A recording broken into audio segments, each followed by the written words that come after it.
Story 1.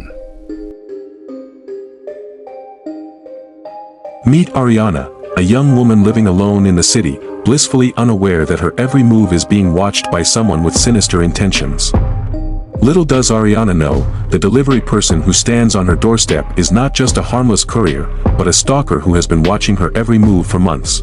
With a sense of unease gnawing at her insides, Ariana opens the door to find the delivery person standing on her doorstep, a smile plastered on their face that sends a chill down her spine. As Ariana accepts the package and closes the door, she can't shake the feeling that something isn't right. She feels as though she's being watched, and not just by the delivery person.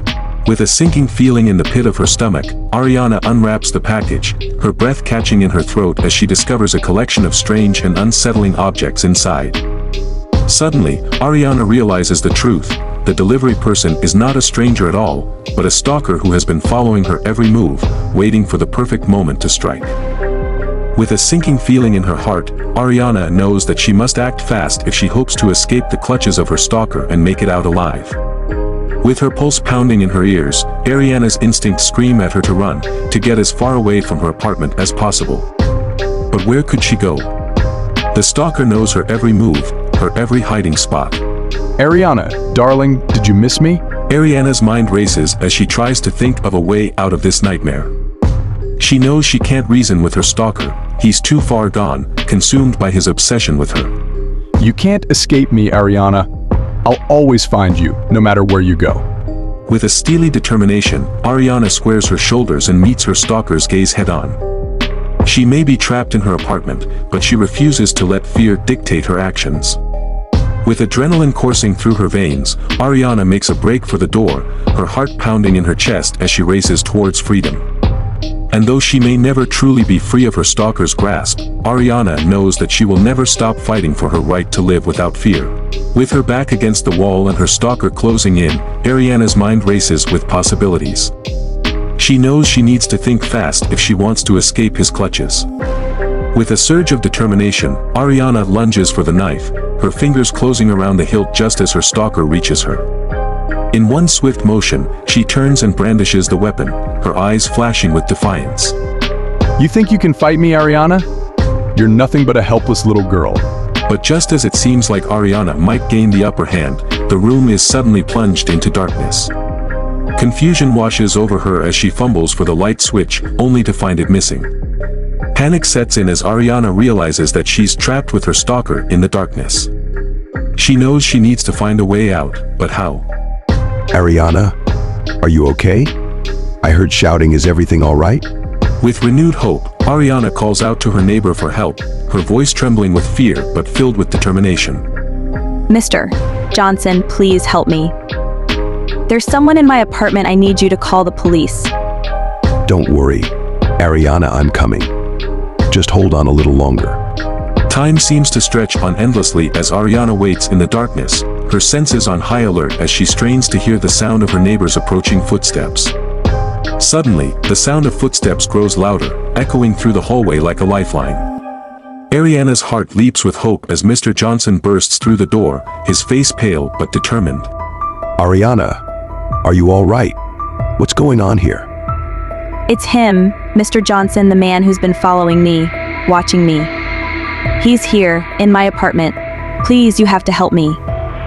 This is Mr. Johnson. I'm calling from apartment 304. We need the police here immediately.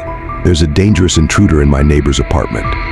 As the minutes tick by, Ariana clings to Mr. Johnson's side, her grip on the knife loosening as she begins to feel the weight of the ordeal lifting from her shoulders. And though the night has been filled with terror and uncertainty, Ariana knows that she has faced her greatest fear and emerged stronger for it. With Mr. Johnson by her side, she knows that she can face whatever comes next. Story 2. Meet Bernard, a regular guy with a penchant for ordering takeout, especially on those long, lazy nights when cooking feels like too much of a hassle. But little did Bernard know that his latest delivery order would be anything but ordinary. As Bernard eagerly awaited the arrival of his food, a sense of unease crept over him, a feeling he couldn't quite shake. And then, just as he was about to give up hope, there was a knock at the door, a sound that sent a chill down Bernard's spine. As he opened the door, Bernard was greeted by a sight straight out of a nightmare, a delivery person with hollow eyes and a twisted smile, holding a package that seemed to pulse with an otherworldly energy. With a sense of dread creeping over him, Bernard reluctantly accepted the package, his hands shaking as he took it from the delivery person's grasp. And as he closed the door behind him, Bernard couldn't shake the feeling that he had just invited something truly sinister into his home. Little did he know, the true horror was yet to come. With a sense of trepidation gnawing at his insides, Bernard cautiously approaches the package, his heart hammering in his chest. As he carefully unwraps the package, Bernard's mind races with 1,000 questions. What could possibly be inside? And more importantly, why does it feel like he's being watched? To his horror, Bernard discovers a collection of strange and unsettling objects, a twisted doll with empty eyes, a tattered piece of fabric stained with an unknown substance, and a handwritten note bearing a cryptic message. Suddenly, the room grows cold, and Bernard feels a presence looming over him, a presence that sends a shiver down his spine. It's then that Bernard realizes the true horror of his situation. The package was not a delivery at all, but a trap set by something far more sinister than he could have ever imagined. And as the darkness closes in around him, Bernard knows that he may never escape the clutches of whatever malevolent force has been unleashed upon him. Story 3. Meet Dakota, a lover of all things mysterious and supernatural, who spends her evenings lost in the pages of ghost stories and urban legends. But little did Dakota know that her own brush with the supernatural was just around the corner, waiting to send shivers down her spine. With a sense of anticipation, Dakota approaches the door, wondering what could possibly be awaiting her on the other side. As Dakota accepts the package, she can't shake the feeling that something isn't quite right. The delivery person's eyes seem to bore into her, as if they can see straight through to her soul. With trembling hands, Dakota unwraps the package, her heart pounding in her chest as she reveals its contents, a collection of mysterious objects that seem to pulse with an otherworldly energy. It's then that Dakota realizes the true horror of her situation. The package was not a delivery at all, but a gateway to a world of darkness and despair. And as the darkness closes in around her, Dakota knows that she must find a way to escape before it's too late. With every step she takes, Dakota can feel the icy grip of fear tightening around her, threatening to suffocate her. Suddenly, a voice breaks through the silence, a guttural, inhuman sound that sends shivers down Dakota's spine. Dakota realizes with horror that the delivery person is no ordinary human, but a creature of the night, a servant of darkness sent to claim her soul. With a scream of terror, Dakota turns and flees, her heart racing as she races through the apartment, desperate to escape the clutches of the creature that hunts her.